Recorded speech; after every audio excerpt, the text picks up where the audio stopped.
Hellraiser movies. You start in the first ones, and then the story continued in numerous movies and stuff.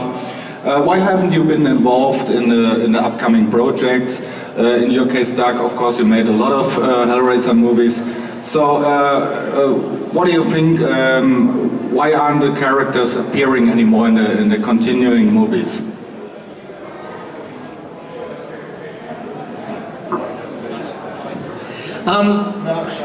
After Hellraiser 1 and 2, the production, Hellraiser 1 and 2 were both filmed in England, and then the production moved to the States.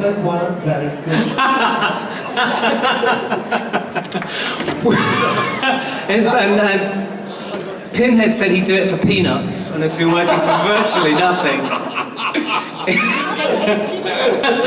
Also, you know, our characters supposedly, how can you kill dead people? But, you know, the 3 Cenobytes did expire or go into another dimension at the end of Hellraiser 2. So those particular characters... The 4 Cenobytes. Oh yeah, how come you came back? Yeah. Green will rise to the other answer is the interestingly Catherine does appear in the next one. You can tell me which ones. There's even a chattering dog. There is a dog in Bloodline.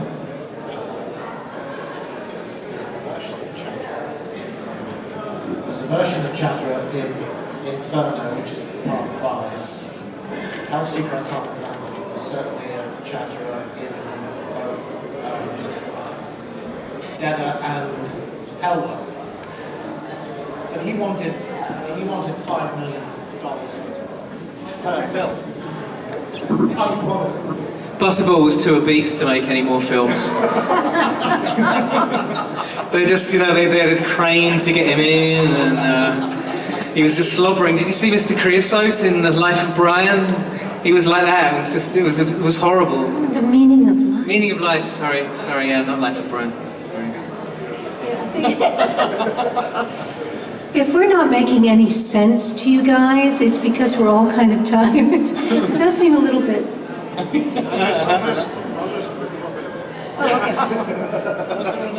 Another question? Questions? We're all very shy. Over there? Well, hi guys. Hi. I'd like to know which are all your favorite horror movies? Simple question, but would be interesting maybe. My favourite horror movie still is 77 years old this year, and it's The Bride of Frankenstein.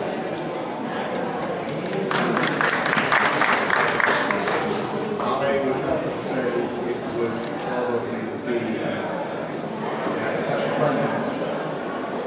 It's Frankenstein because of the James Whale Frankenstein which is 81 years old. I reliably remember. And it's the scene with the it gets me every single time.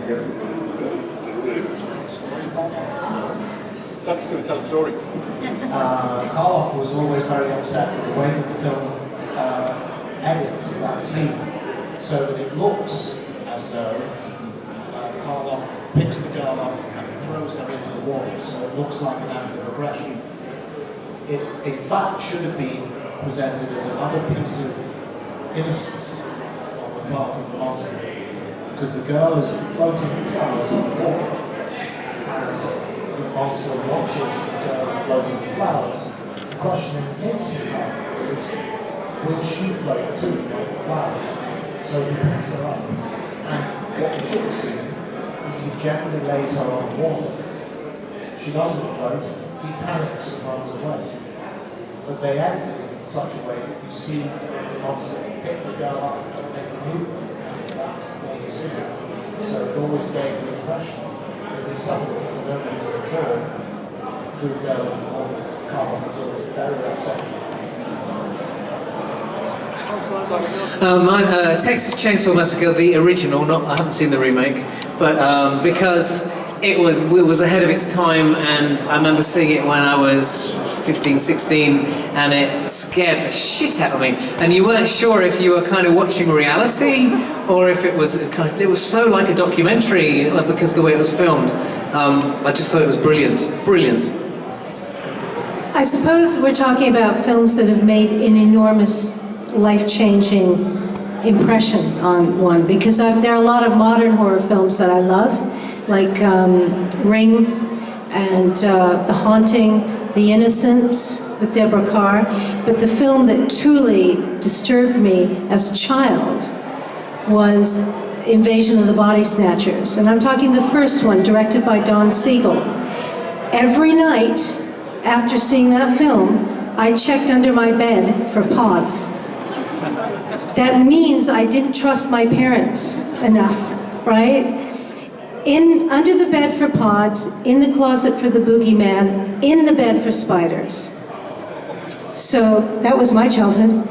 And every time my father went down to the basement, I had to check the back of his neck when he came back up because of invaders from Mars, you know, when they come down.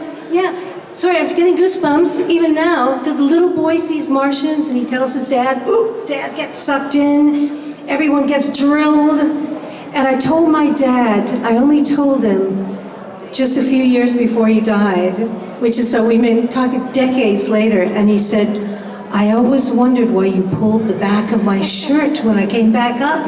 Because I would be jumping. He was 6'2". And I had to, see, this is the brilliance of film. So there you go.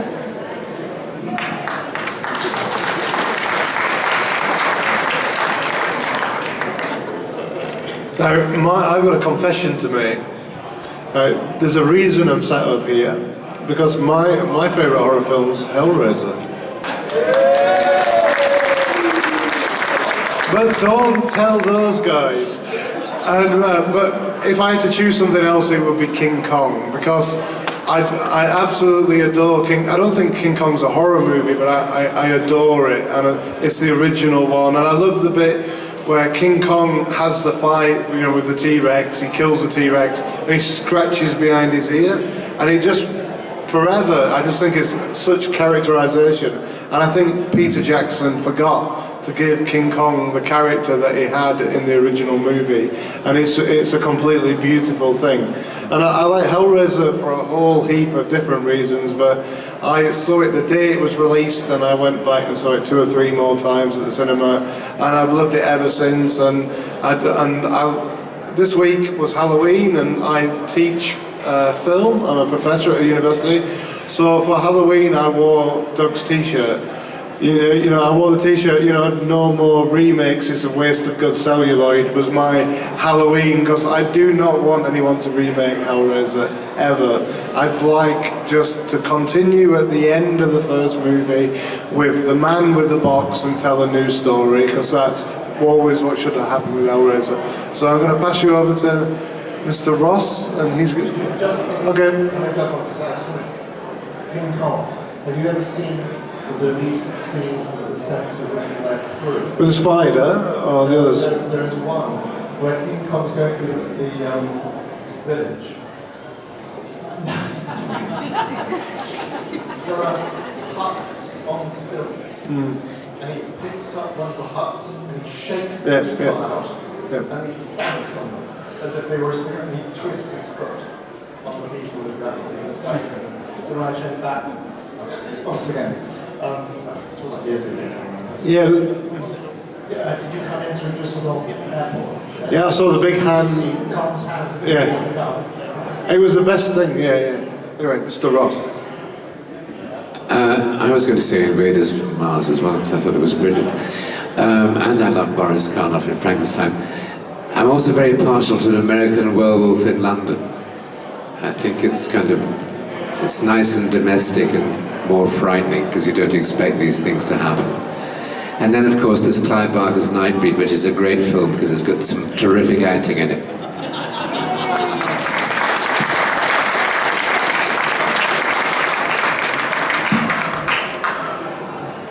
Hi Hi.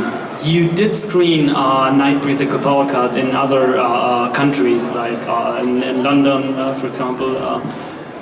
You had a screening there. What was the reaction from the crowd you got? This goes to Simon too, of course. Oh, Simon, you can start. Tick, tick, tick. No, it's been very good. It's been great. I mean, we've been lucky enough to go. I was lucky enough to go to Vienna, and we were Hugh and obviously Russell and Nick and I were at the film four in London, and we were all in Philadelphia, and everywhere we've been, the reaction's been positive.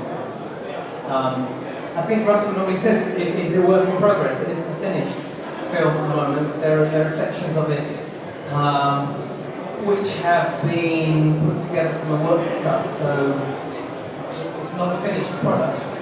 But one of the reasons that we're allowed to show it is so that we can get a reaction from everybody that sees it. And then you can probably comment more on that. Yeah, sure. What you're going to watch tonight is the 6 different versions. So this is version 6 of the Cabal Cut. So basically the first time it was screened was version 1. The audience come and tell you what they think.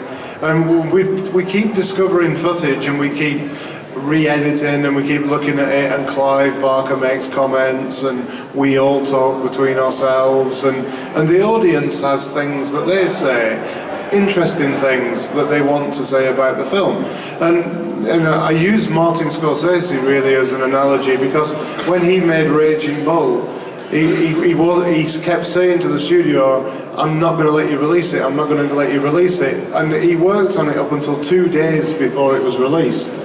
And that's what filmmakers do. You know, we are working on this film and we are working with the studio to release it, to restore it so that you guys can own it. There was somebody mistakenly put on a website that you could buy it today. I'd like to apologise for that. I said to the guy that sets this event up that I was going to bring it on Blu-ray for you to watch. I didn't say I was going to bring it on Blu-ray for you to buy, I said for you to watch. So it's on Blu-ray for when we screen it. And this film will be finished and released in about a year's time. You'll be able to buy Nightbreed and the Cabal Cut, and there'll be a bridging documentary that'll be about 2 hours long that'll tell you the story of Nightbreed, from Clive writing it to conclusion. What Russell often says is some of the worked print footage has the same quality of an old porno video that's been watched again and again and again and again, and I think that's a very good analogy. What he didn't say where were we?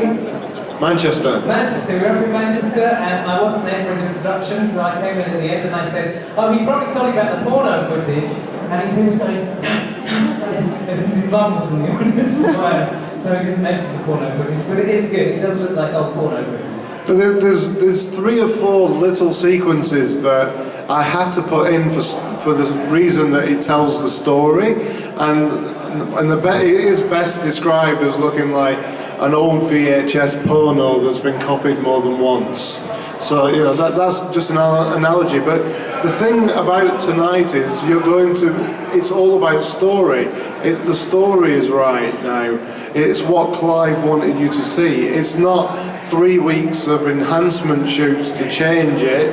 It's actually what he wrote. It's actually all the footage is taken, you know, and edited to his first and second draft script, to what he wanted everybody to see. And I can see Doug wants to say something, so.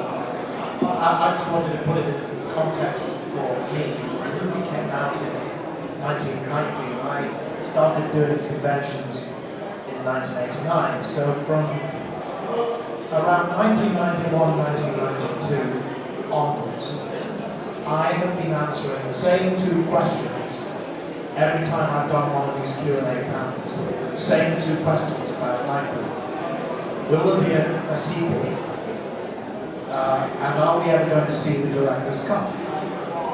A sequel, I've always said, unlikely. Clive's original intention was having written Cabal and filmed Nightbreed. He was going to do a second Cabal novel, Nightbreed 2, and a third Cabal novel, Nightbreed 3.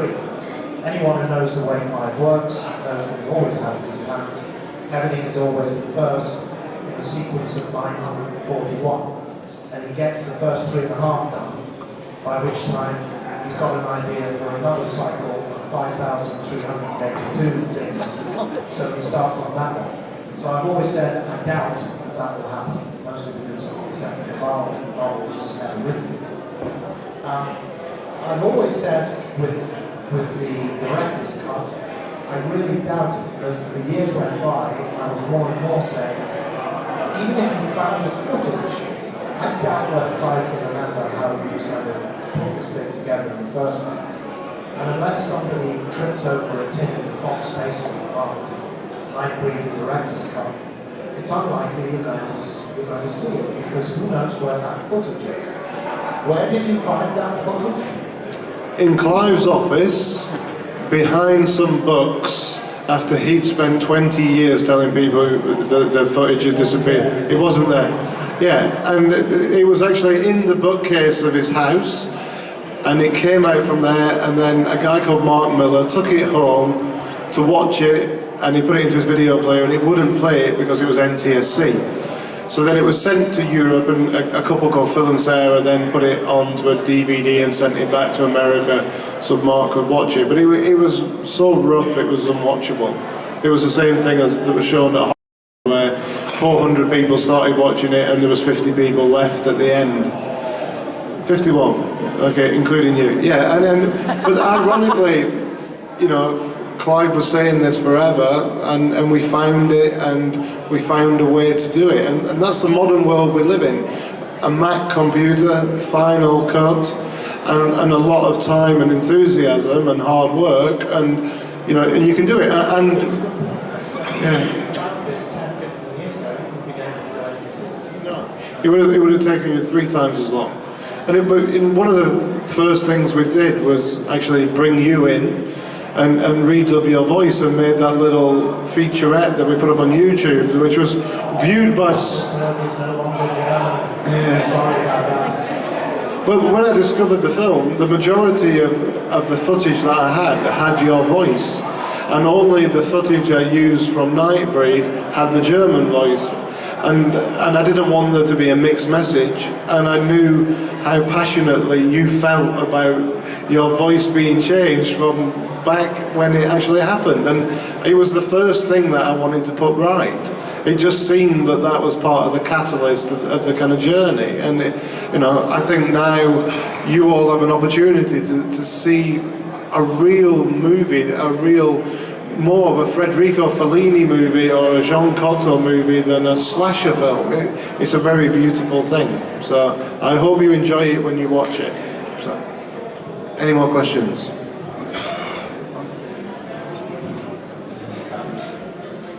I just want to say, guys, that tomorrow the movie is going to be screened in Helsinki. So I'm only here today, and I brought a whole heap of Cabal Cup posters that I have to take with me, so if anybody wants them and they want the cast to sign them, when we get off stage we're over in the corner, and grab them today because they won't be here tomorrow. If you want one of the really limited film posters for Cabal Cup, they're actually there now, so if you want one, grab them today. Over to your question. Hi, what were your reactions when you saw the final film back then when it was released? Me or the guys? The guys. Okay, we'll start with the guys. I'll tell you what I think at the end. Good. I thought too much. Do you mean when it was released in 1990? Well, selfishly, I was very pleased because in the cut you see tonight, I get beheaded and I can't get... Spoilers! Sorry. And in the enhanced shoot, I didn't. No, it was very difficult to follow narrative-wise, I think, in the original, in the release version. And it was a bit of a mess. Too many explosions towards the end.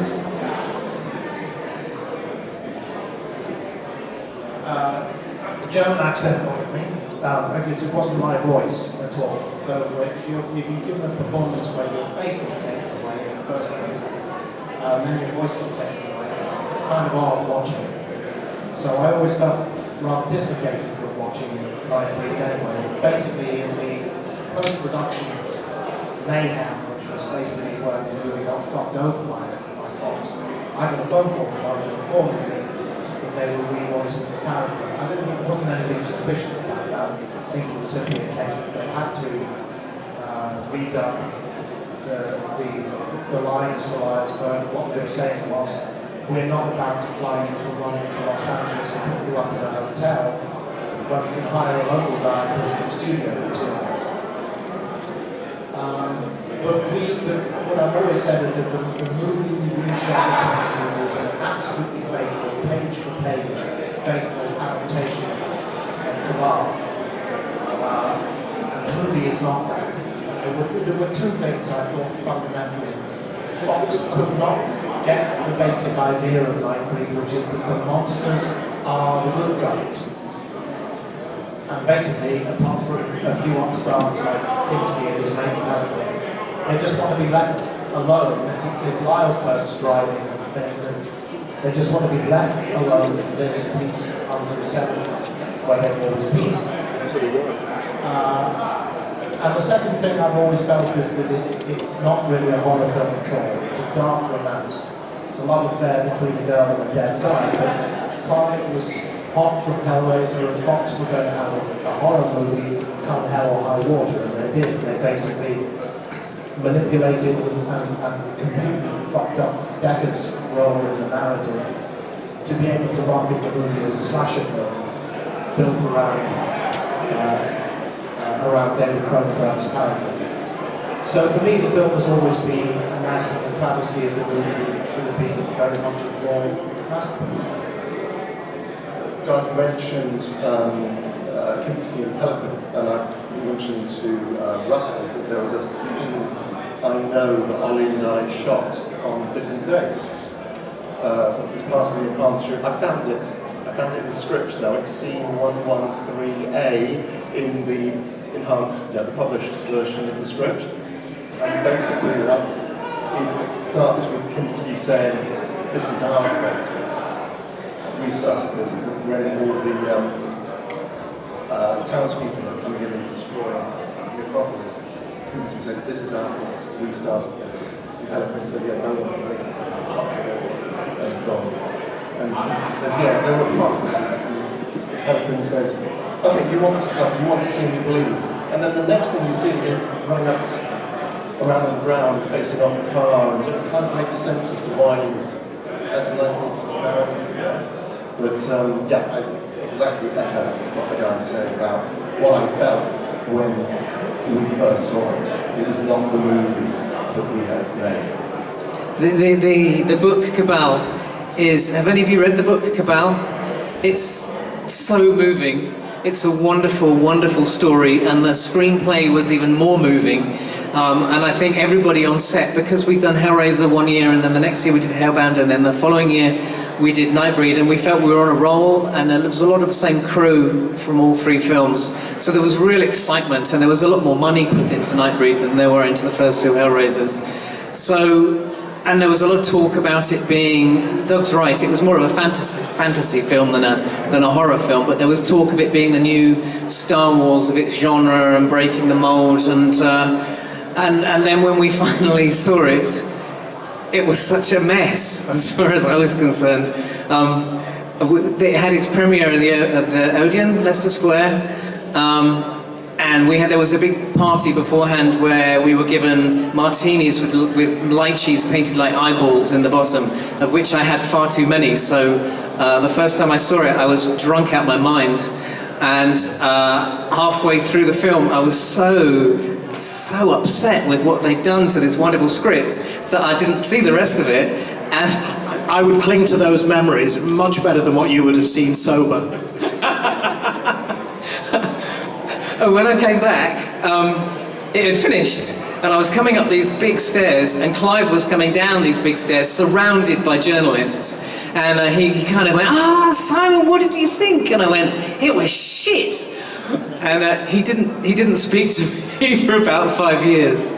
But thankfully we've made it up now. But it was, I have learnt some diplomacy since then. But all right, I haven't. No, I haven't. Okay, I'll admit it. But this is so lovely. After all these years, the thing that we never thought would happen, that actually you can see there. Well, yeah, okay. So I saw the film in 1990 as just a humble fan. And I read the novel in 1988 when it was published. And I read everything that Clive Barker had to say about the film, and I knew what he tried to make, and I knew what we ended up with, and I knew what the photos you could see, etc. And I tell you, the one thing for me about doing this project is that I actually didn't make it so anybody else would watch it. I made it so I could watch it. That's the truth. I made it because I wanted to see it.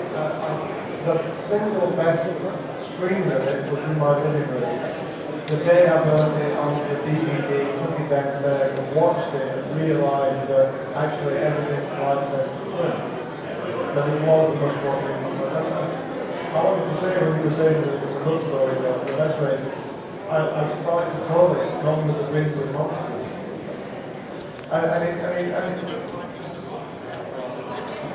Yeah.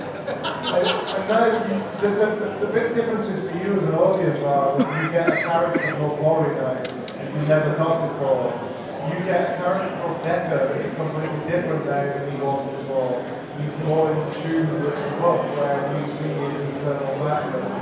You get more characterization about the NIghtbreed, about Ashbury, about the children of the free, the people from the town, about their motivation, destroy the NIghtbreed. You have this beautiful love story underpinning everything going through it. And you have a different sense of the future of the NIghtbreed. I just want to come back to what Doug said as well. I have in my home, in my possession, a treatment written by Clive Barker for what happens next. So I kind of know what happens next. And I know that there is a future for the NIghtbreed. All I can say, Doug, is you've worked in horror films for a long time, my friend, and you've read about them, and whoever stayed dead in a movie, they didn't have to. Whoever stayed dead.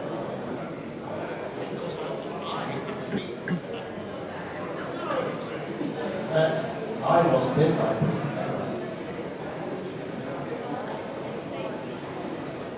The blood text was in NIghtbreed. No, they were red. I only looked like that after drinking martinis with Simon. Well, on that premise, we weren't in Hellraiser, were we? It was just lumps of latex in Hellraiser. Yeah, sorry. Another question. Another question. I'm behind you. Oh! Because our time is nearly up. I think we have room for one more question. One more question. Any more questions? Over there.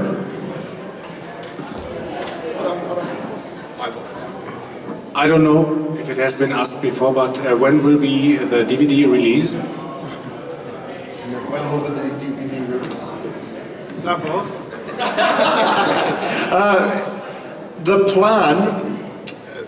The plan is this time next year to have a Blu-ray that will contain NIghtbreed on one disc and a Blu-ray that contained the restored Cabal cut, which would have further work from here, more restoration work. The one area that I want to work the most is on a sound mix, on bringing the actors back in and doing a lot more sound work. But yeah, so the Cabal cut would be there, NIghtbreed would be there, and a 2-hour documentary to bridge both films that told you their story. Over to Doug. Can I have the last question? When it comes out on DVD, how much are you going to pay us?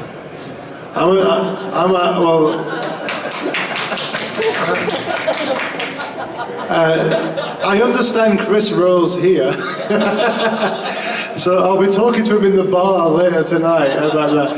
But you know, about as much as I usually pay you, Doug, on projects.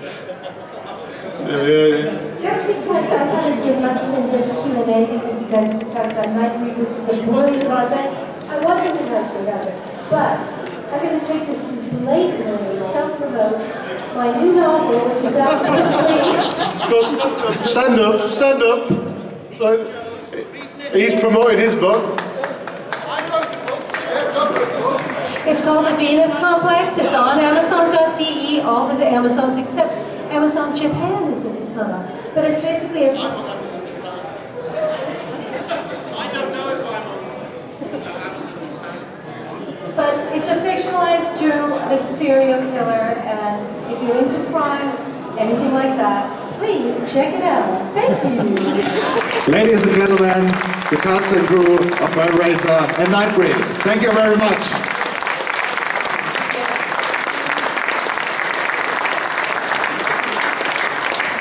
Mr. Hugh Ross and Mr. Nicholas Vince.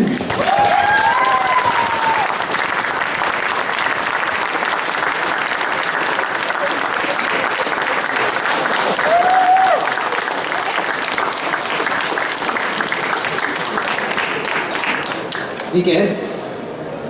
Ich bin ein Schauspieler und ich spreche nur ein bisschen Deutsch. Ich bin ein Dummkopf. Danke. Viel Spaß. That's it, I'm afraid.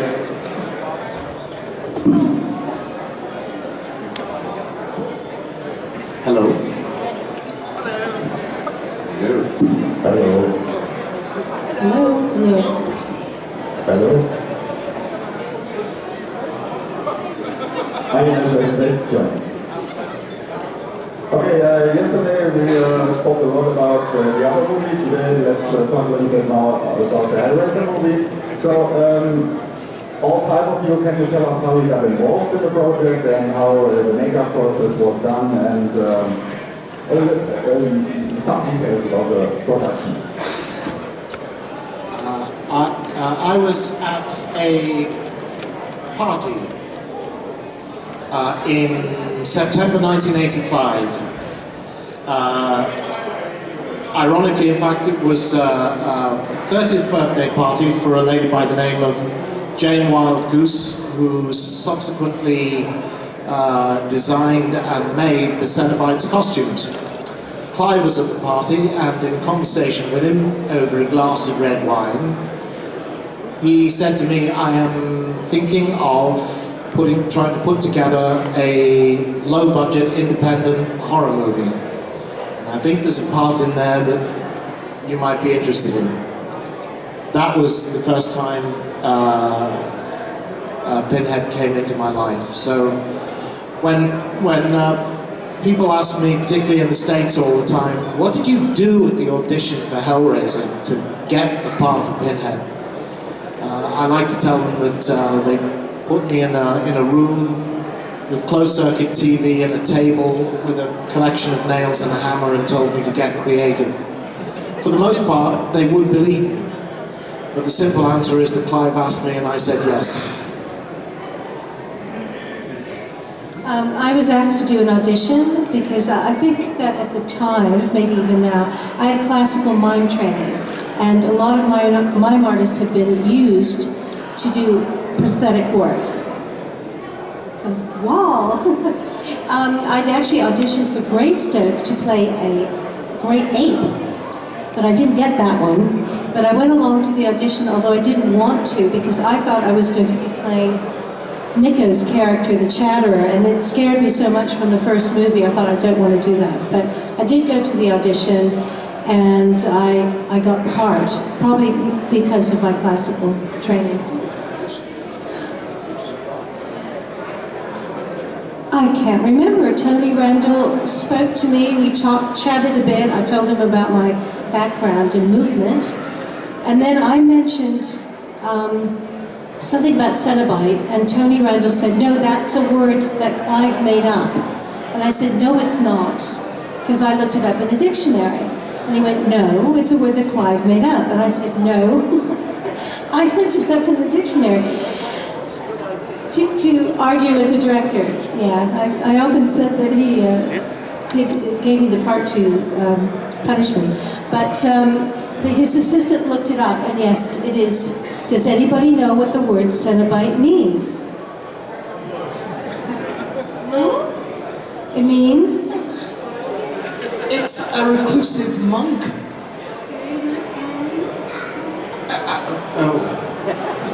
It's a member of an order, more likely a religious order.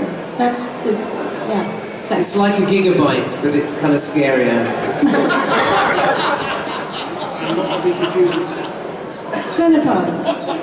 Yeah, not confused with Cenopods, which is... Actually, part of the question was, you know, our memories of the production. My memories were a wonderful cast who were very, very good sports, as the English say, because it was a difficult shoot, long hours sitting in a chair with people dabbing at your face. And, sorry, I didn't poke you. Okay. But it was wonderful. Everybody, the cast and crew were just absolutely fantastic. And everybody was very funny. So, I'm going to have to...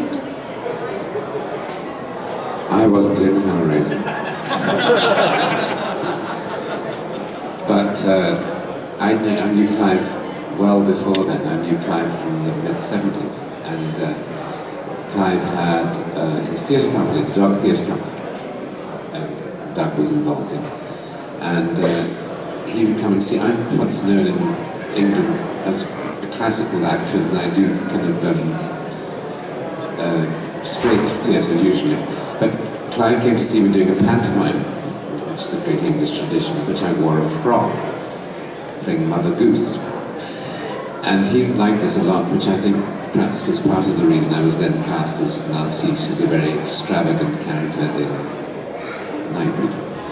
And so I was around while we'd go and see things and talk about things and doing things and blah blah. I went to see Hellraiser and all that. And then suddenly, out of the blue, my agent called and said, "Would you like to do this movie?" And I read the script and I couldn't believe what a marvelous part it was. And we had great fun. Except for the makeup, which was extremely after. I don't know if you've seen the film or not, but I tear my hair off underneath my scalp.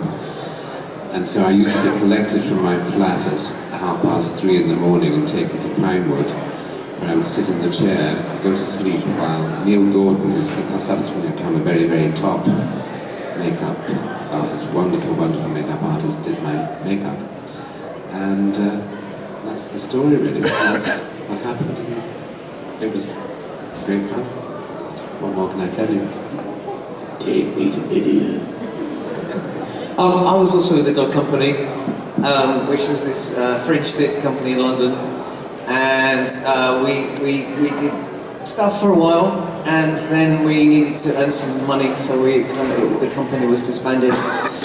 And I didn't really see anybody for a couple of years while I went off and did mainstream theatre and earned some money. And then I rang Clive out the blue just to see what he was doing, and he said, "Oh, I'm just about to make this movie because he'd had 2 screenplays, Rawhead Rex and Underworld, that he'd written and been made into movies, but he was really unhappy with how they'd done it, and so he persuaded them to write and direct the next one. And I just rang him at the right time, and he said, "I'm about to make this movie, and would you like to play a monster in it?" And I said, "Yes." And he said there might be a little bit of makeup involved, and he understated that rather badly. The bastard. So I wasn't in the Dog Company. I met Clive a year or 2 prior to that. I'm guessing it was probably through Simon inviting me to a party in Crouch End, a theatre school. Simon and I were at Mount View Theatre School at the same time, and just met Clive at the party, and he invited me around to do some modelling. I've still got the picture at home actually that he drew of me that day. And then I did some modelling for him. You know Clive Barker's books of blood, the collections of short stories? There is an edition where Clive illustrated the front covers, did all the pictures on the front covers. And I'm featured in a few of those, or bits of my body. In volume 1, I have a knife sticking out of the top of my head. And then one of the other ones, I've got my brains pulled open and needles dropping into the top of my head, and various demons and so on. And Clive used exactly the same line with me as he did for Simon. There may be some makeup involved. Yeah, and then we did Hellraiser.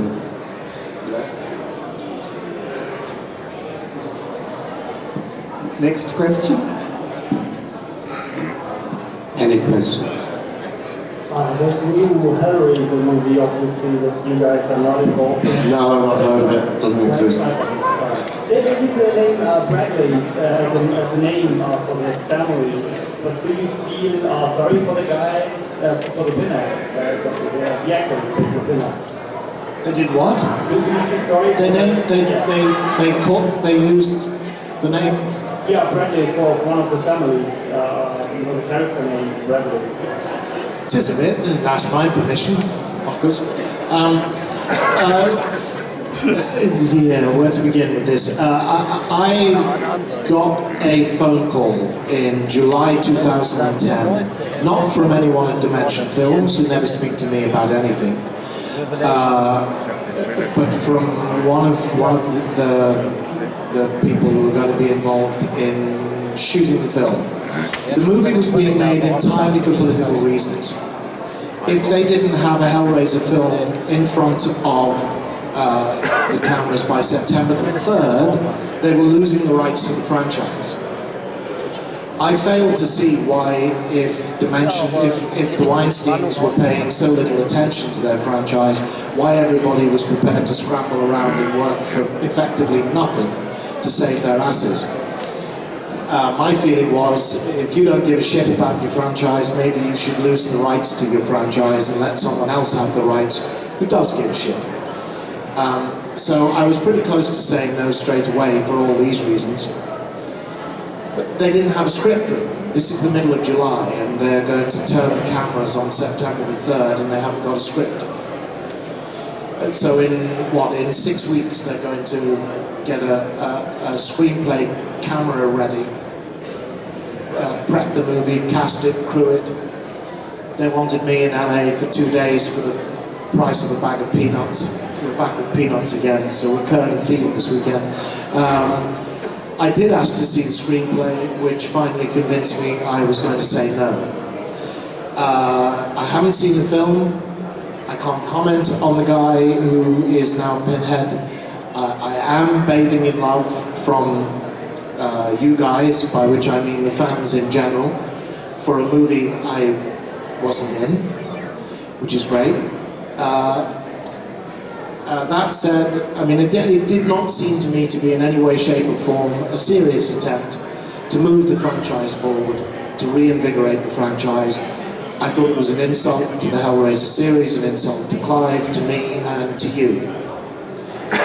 So for all these reasons, I passed on it. That said, I would only wish good luck to the guy now wearing the latex pins.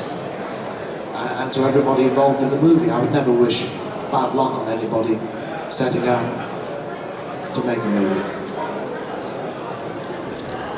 I want to go a little bit more in the detail.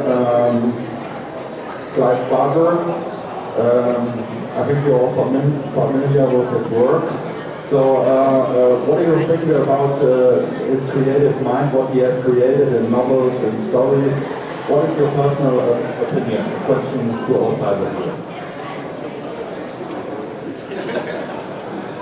We were talking about this morning actually, a bit about his amazing imagination. Sometimes you feel as if you can't begin to keep up with it.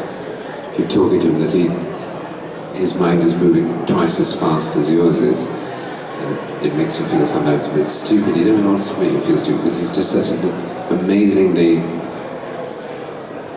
fertile kind of place with kind of, oh yes, or that, or this, yes, and kind of takes you on a mad, wonderful journey. It's a great, great mind. Well, again, it's his imagination. I've read several of his, like Weave World and Body Politic, and you know, obviously The Hellbound Heart. I also love the fact that he can create, through the help of a wonderful actress called Claire Higgins, one of the most kick-ass female characters in a horror movie. I think Julia is fantastic. But he's a genius, and you look at his paintings, and they're just amazing, and it is almost frightening sometimes. You see such a creative mind working all the time. Quite amazing. I'm going to say all the things that have already been said. I mean, I worked with Clive for 10 years in the theatre before Hellraiser, and I was already involved in his work. We were at high school together in Liverpool. I first met him in rehearsals for the school play. He was already at school writing, starring in, directing, and hand drawing all the posters for his own plays, which he would then put on in the school hall. So one way or another, I've been, I guess, in his artistic orbit for 40 years now, slightly more than 40 years. I don't use the word genius lightly, but I would apply it in his case. I've always said, if you took pen and paper or brush and paint away from him for any length of time, and I don't think it would be a particularly long time, he would go stark staring mad. He lives to work. He always hated Sundays and Christmas because they were days in which people could try to find reasons why he shouldn't be working. And if he's not working, he's not happy, he's not functioning, he's not existing. He is a magpie mind. He picks up everything, everything. Everything is valuable, everything is important, and it all goes into the work. And it's been, he is the most extraordinary human being I've ever encountered. It's been a pleasure and a privilege for me to be able to be close to him one way or another through my life.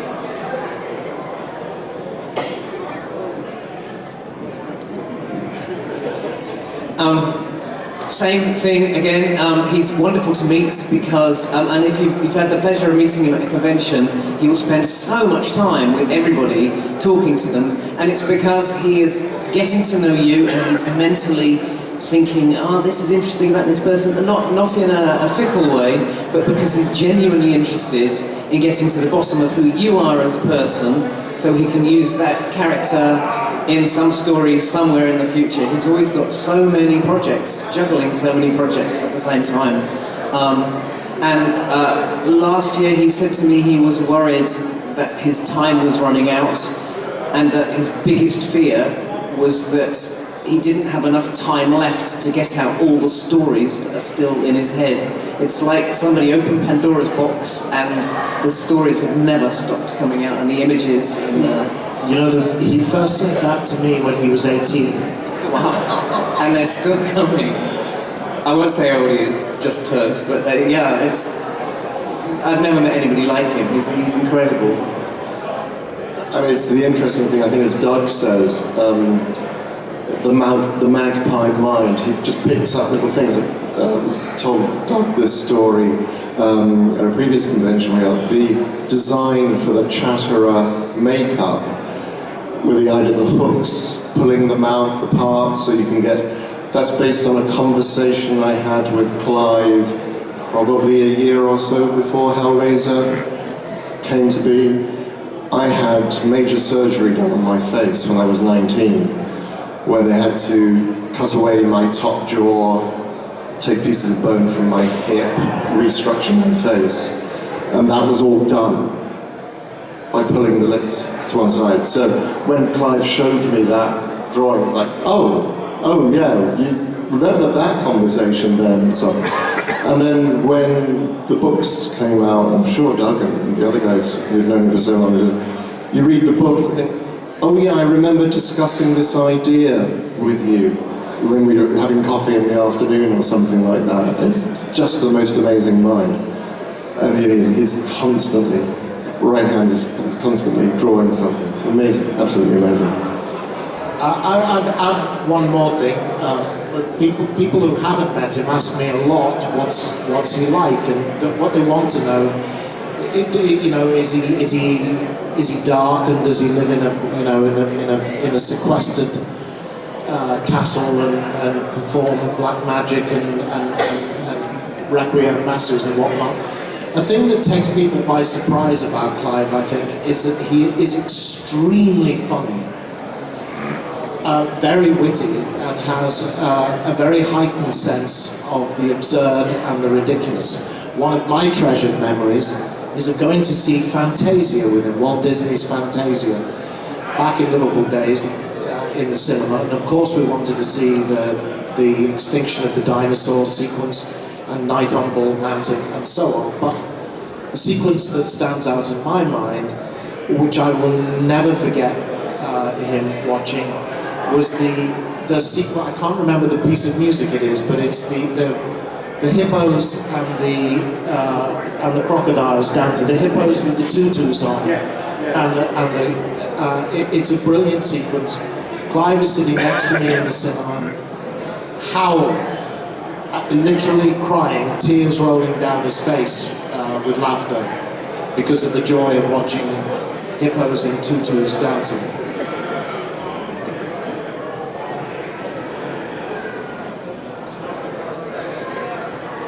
Could you tell us about your future projects? My future, well, my current, that'll be the book of short stories, What Monsters Do. That's out now.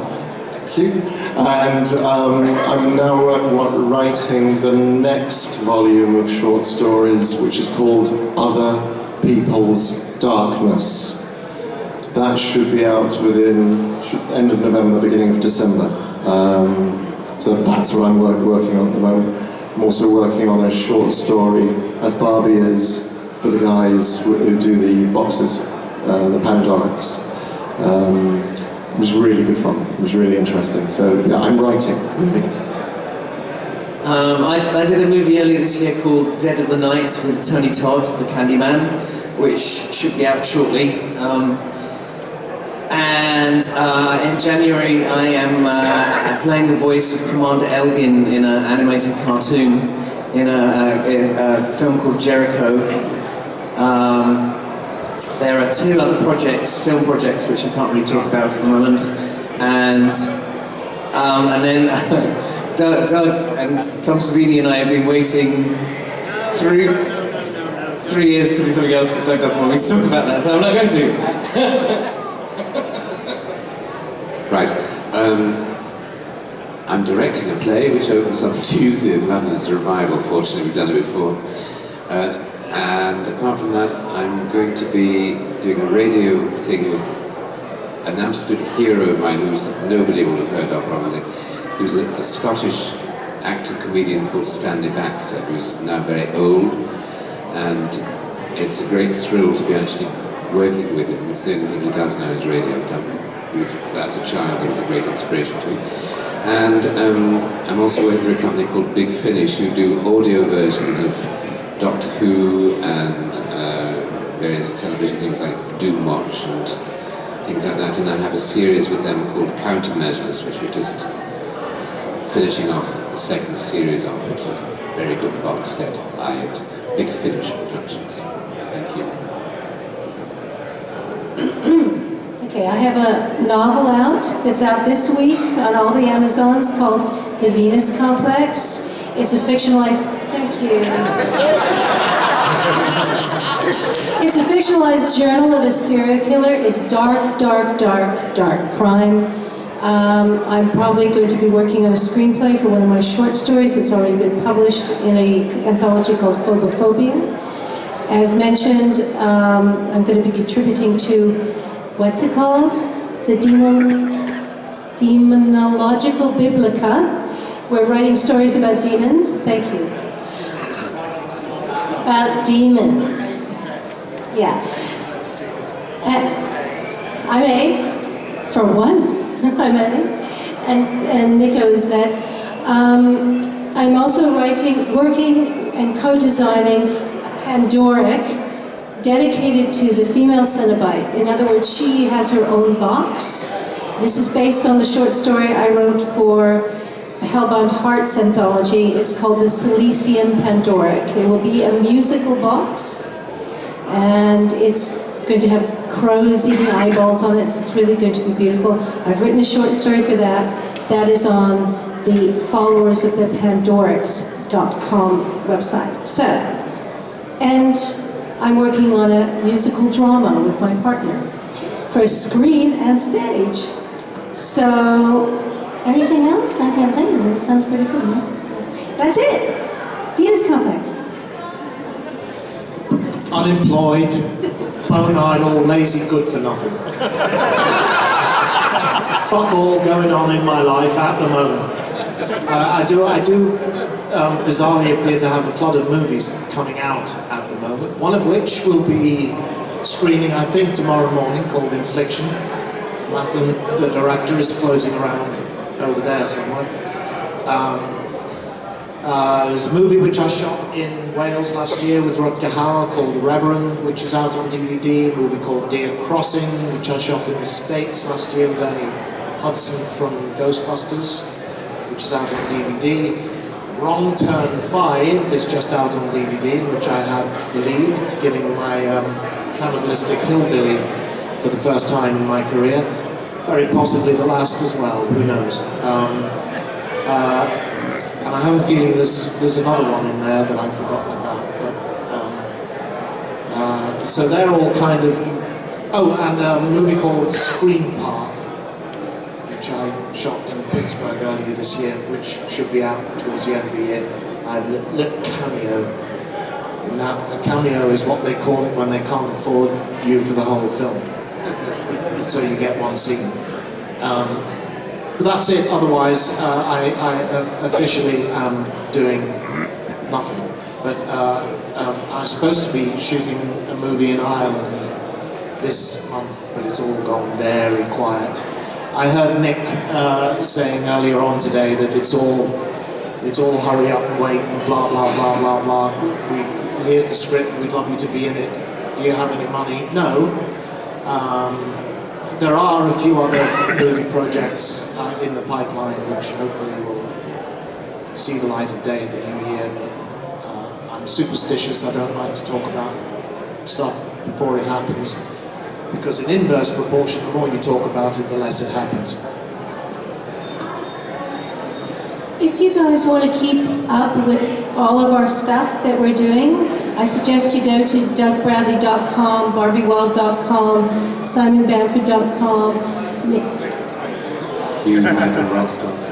Hugh-Ross.com, and NicholasVince.com.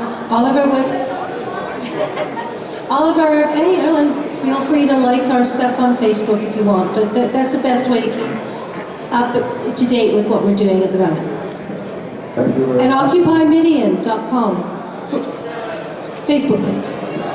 Thank you very much. Our time's up for today. We will be on stage tomorrow. Do join Occupy Midian, because that'll help the DVD release of NIghtbreed.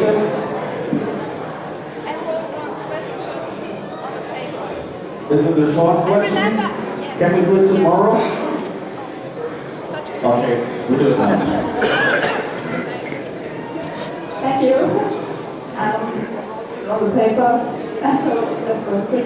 And for me, one of the most romantic moments in the movie ever was the scene, the smile between Kirsty and Elliot Spencer at the end of Hellbound 2. And do you think there was a chance for a stronger relationship between both and other circumstances? I like that question. Yes.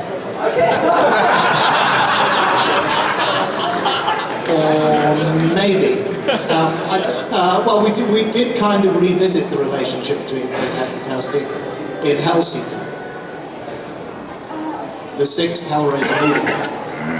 not entirely satisfactorily. I mean, part of the feeling was that Kirsty had reneged on the bargain, and Pinhead still had a bit of soul gathering to do in her direction.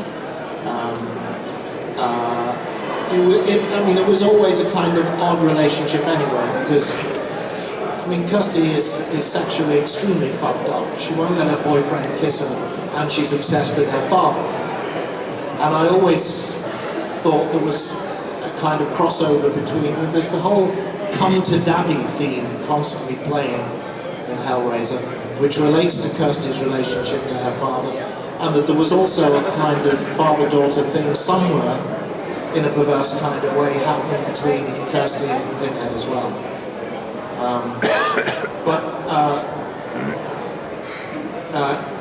Yes. But it'll probably never happen. Yes. I was really worried you were going to say the most romantic moment was when Julia was kissing Skinless Frank. Which I thought actually was quite romantic, but hey, that's me. Dr. Chenard kissing Skinless Julia. Now again, I'm very sorry, thank you very much. Ladies and gentlemen, the cast is with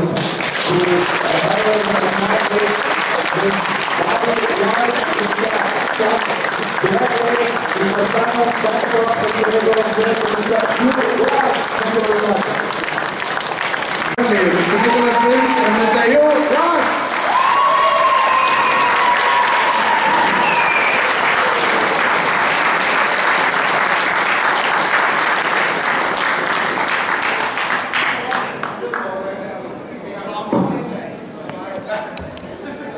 Again.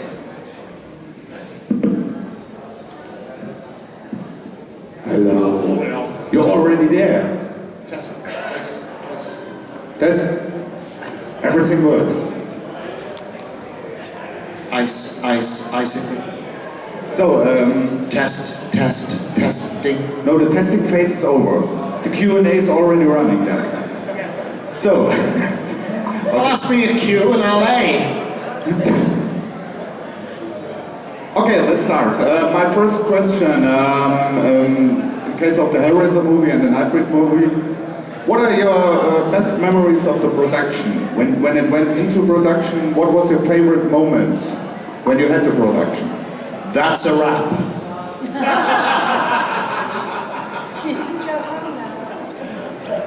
You can get that shit off your face.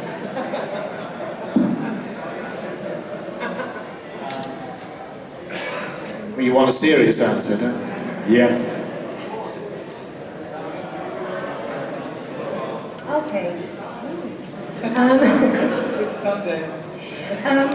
I think the filming, we actually don't have that much screen time in Hellraiser and Hellraiser 2, do we? But there was a lot of time behind the scenes getting ready because Doug? Yes, well, we've only just been introduced. Doug and I were about 4 hours. There was a lot of preparation, and so there's the camaraderie behind the scenes, the wonderful makeup artists. These guys just kept us laughing, and although we weren't allowed to laugh, don't laugh, don't talk. And that was really important to keep our spirits up, basically, because there were a heck of a lot of waiting. But I was going to say something. Yeah. Oh, there was one little moment when I was asked to do something and I said no, and I felt very proud of myself. What was that? What did they ask you to do? Well, I was supposed to stand, and it was where the chains come out and grab a wall, and it was a reverse shot. And they basically had the anchored chain on a big rubber band with a hook on the end of the chain. Really nasty looking.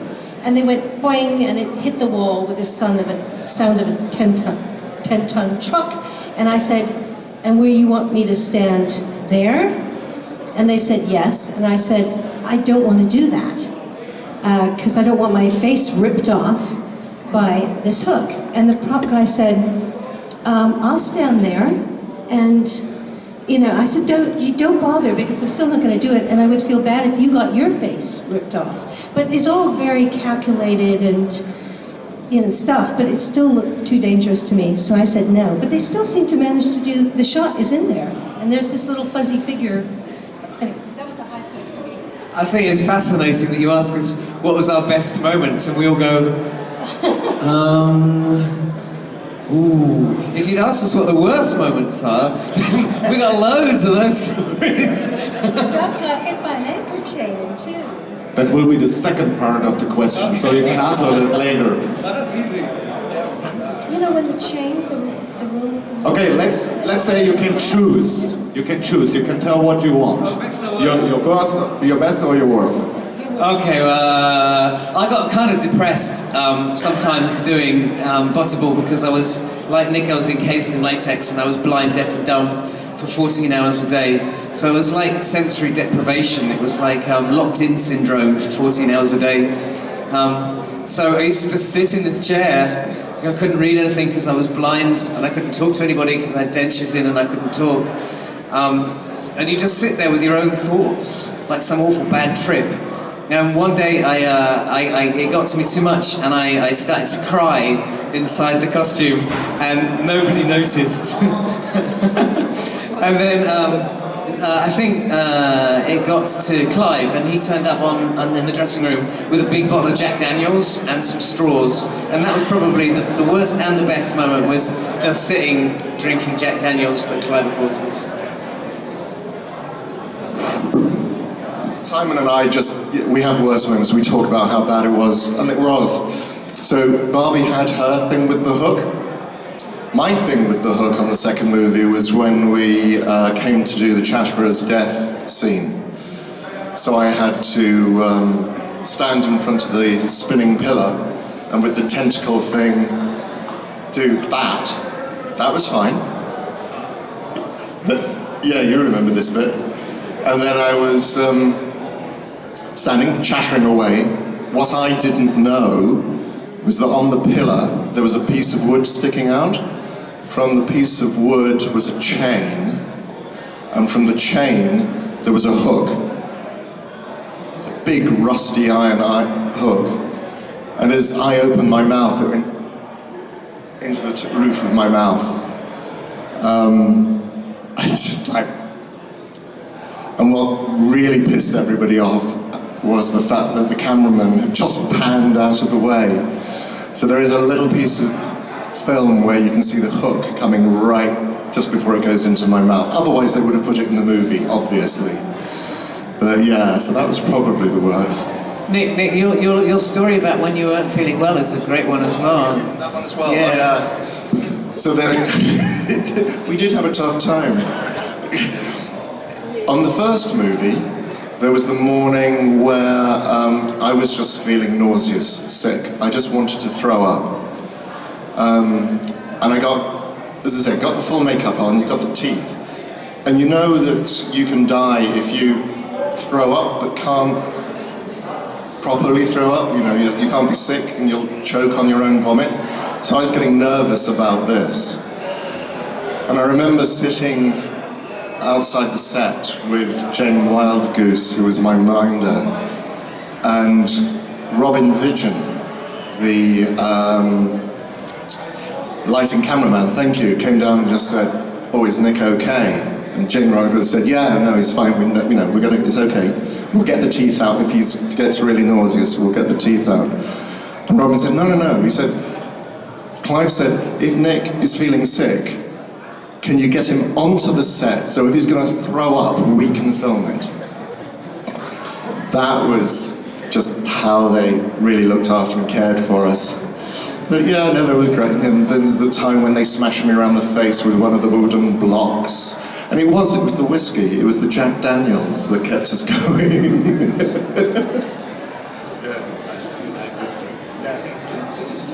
A Nightbreed story. Nightbreed story. Anybody seen Nightbreed, Cabal? Oh yeah, good.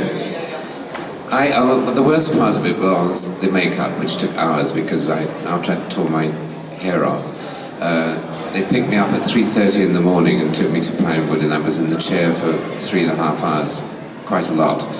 It was okay, but long. My favourite bit though was a fantasy that I'd always had, which was to drive a really fast car, get out, go to a door and put my fist through the pane of glass. And so many movies you see that in, and I actually got the chance to do it, and it was thrilling.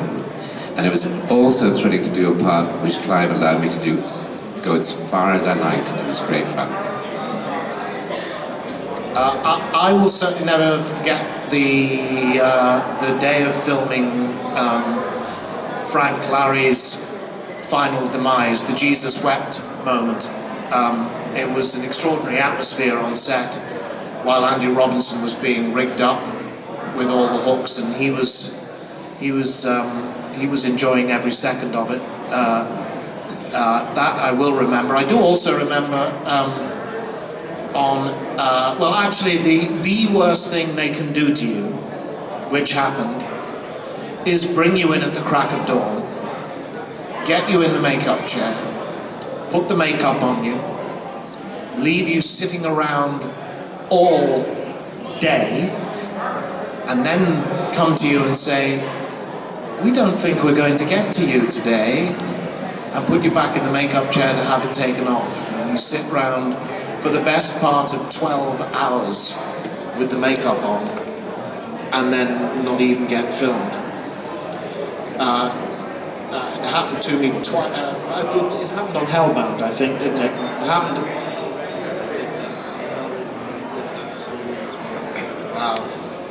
Happened on Hellraiser 3 to me. Night shoot as well. That's good. Get told around 4 o'clock in the morning we're not going to get to you. I do also treasure. You'll remember the scene at the beginning of Hellbound. Captain Elliot Spencer in the Quonset hut, opening the box and the chains and hooks jumping out. Having shot that scene, then being informed that while I was busy acting away inside the Quonset hut, a member of the special effects makeup crew had been given a blowjob by one of the wardrobe assistants behind the Quonset hut. Every time I see that scene, I always imagine what was going on behind Aroused? me. You're aroused still after all these years? Aroused? No, nothing to do with me. Sadly, no. No names, no pack drill. Names on application later, boys and girls.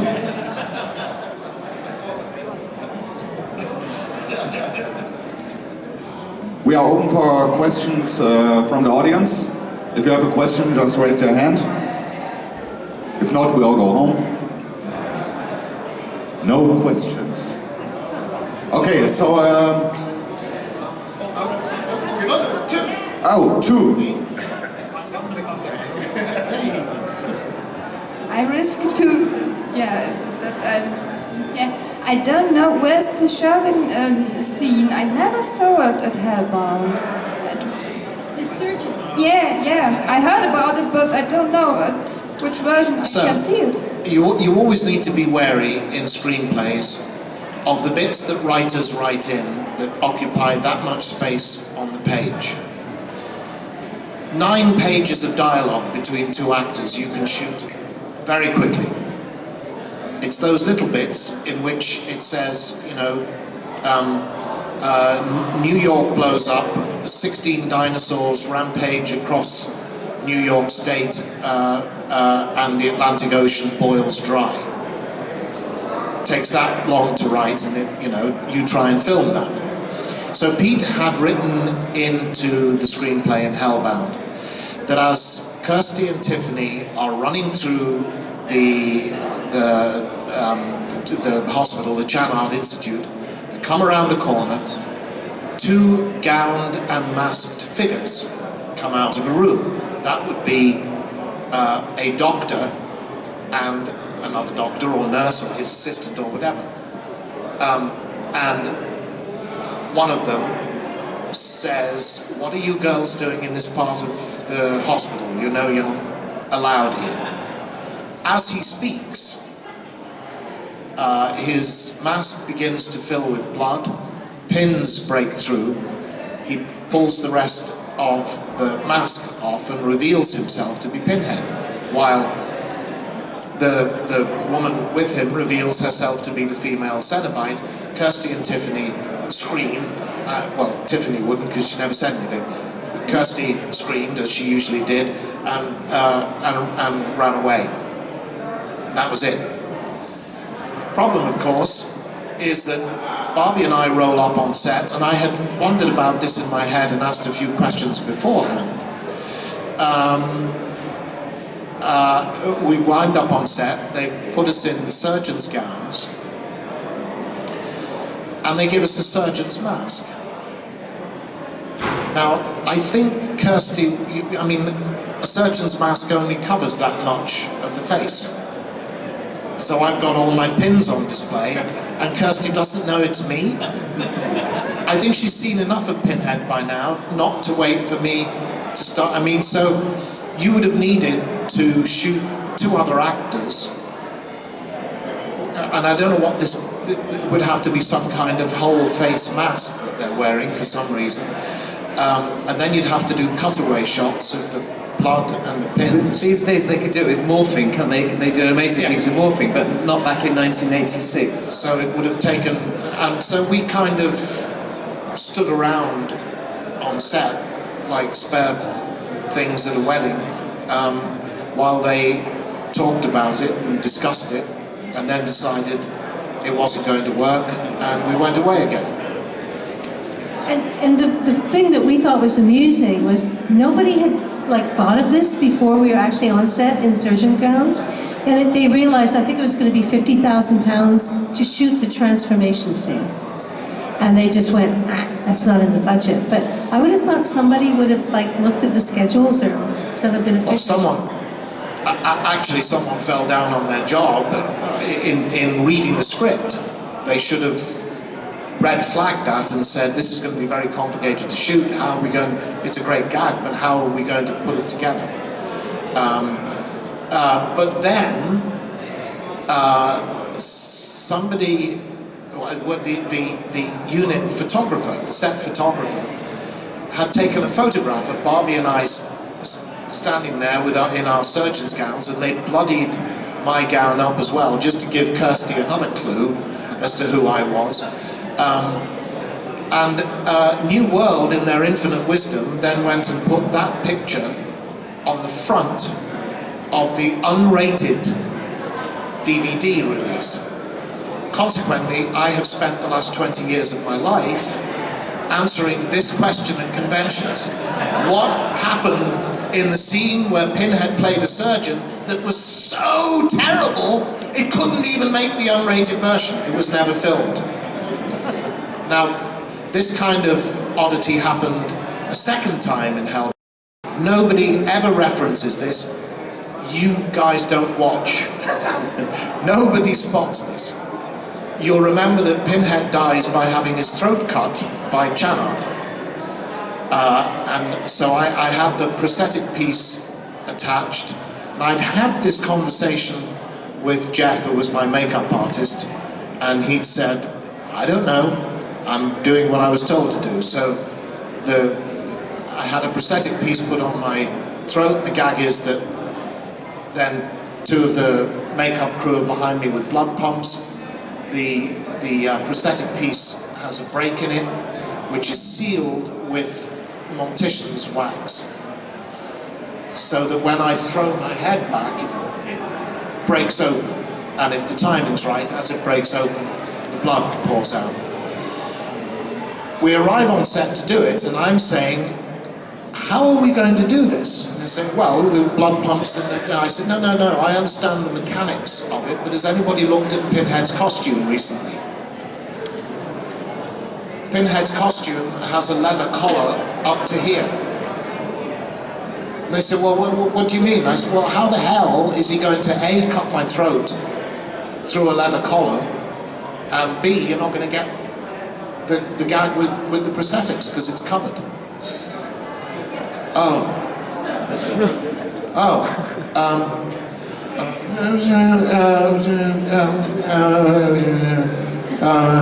They cut the collar off. Yes. So if you watch carefully next time you watch Hellbound, you'll see Pinhead looking at Channard. Channard was with a knife. You cut back to me, and the collar's disappeared. Nobody ever notices it. You have? I apologize. You are the only person. Can I just suddenly realized something as well, and shame on me because I was in the film, but I have the blood oozing out from Channard's tentacle that went into my unfortunate wound on my throat, right? But when my first day on set, Tony Rendell said, I said, what's my motivation? And he said, you're dead. And that was it. That was my, you know. And I did really say, what's my motivation? It's shame on me. But all this blood is gouging out of people who are dead. It's a wonderful word. Is that actually in the dictionary? What? Gouging? Gouging? Actually, or did you just make it up? Stephen King used it, but I used it way before Stephen King. Okay, good. Gouging, gushing, Oh, I didn't know. I think it's an American thing. But no, let's face it, if you're dead, your blood is not flowing through your veins. So how come all the blood when we get killed, and how can you kill something that's already dead? Answer me that. Don't look at me, ask the director. So guys, our time's very limited. I will give you a chance to tell about future projects coming up and then say thanks to the audience. Future projects. I did a film last year called, earlier this year, called Dead of the Night with Tony Todd, the Candyman, which should be out probably early next year now. And I am voicing a character called Commander Elgin in an animated feature called Jericho, and which we're filming in January, or recording in January, and then there's 2 other projects which I'm not allowed to talk about. Watch this space. You've done all about this project, you can't talk about. It's building this suspense. I've got a novel out this week called right way around today, called The Venus Complex. It's a fictionalized journal of a serial killer. It's pretty hardcore, dark crime. I'm working with some guys in America to design my own Pandoric music box, like from, like the lament configuration, but it's called the Sicilian Pandoric.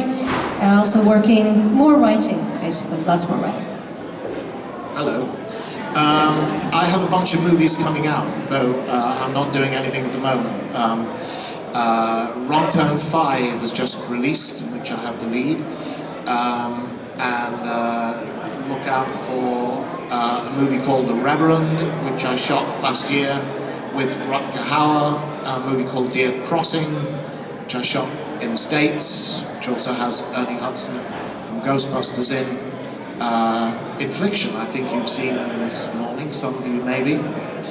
And there's something else I can't remember. A movie called Screen Park, in which I have a little cameo role. And you all know I'm in Star Wars now. I played the Sith Emperor in the Star Wars video game. I have actually now signed Star Wars merchandise. It was very funny. You all know how anal retentive, famously anal retentive Lucasfilm are. I didn't see any script at all until I got into the studio, and then all I got were my lines. So I had no idea what the story was or what was going on around me.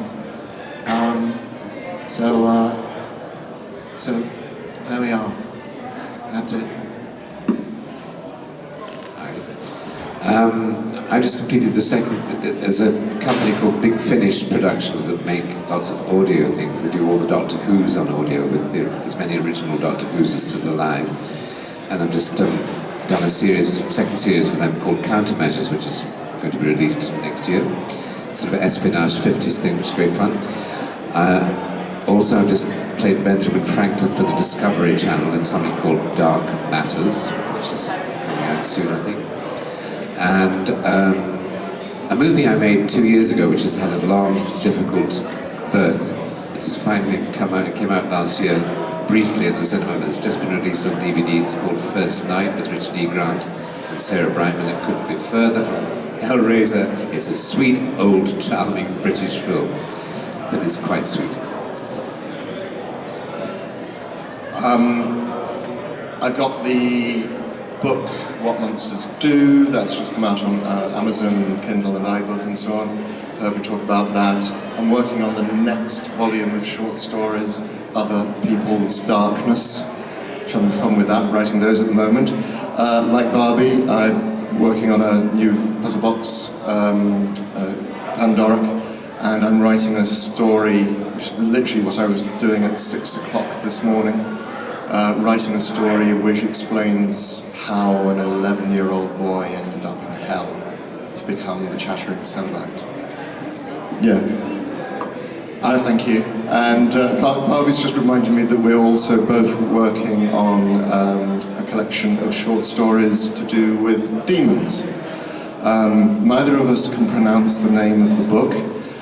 Demonologia Biblica.